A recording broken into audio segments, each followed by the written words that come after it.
Ingredients നോക്കാം. ഉരുളക്കിഴങ്ങ്, കറിവേപ്പില, ഉള്ളി, പച്ചമുളകാണ് എടുത്തിട്ടുള്ളത്. ഇത് ചെറുതായിട്ടെല്ലാം അരിഞ്ഞെടുത്തിട്ടുണ്ട്. അതിനുശേഷം നമ്മളൊരു ചീനച്ചട്ടിയിൽ എണ്ണ ഒഴിച്ചിട്ട് ചൂടാക്കുകയാണ്.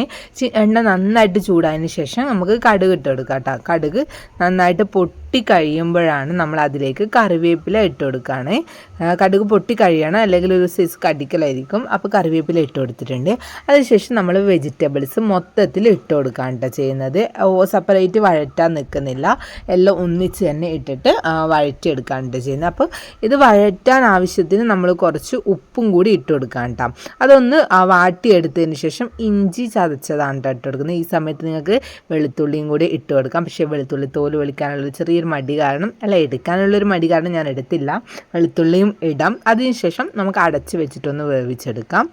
അപ്പോൾ ഇതാ അടച്ച് വെച്ചിട്ട് നമ്മളൊരു 2-3 മിനിറ്റ് ഇങ്ങനെ, 2 മിനിറ്റിൽ 1 മിനിറ്റോളം എടുത്തിട്ടുണ്ട്. അതിനുശേഷം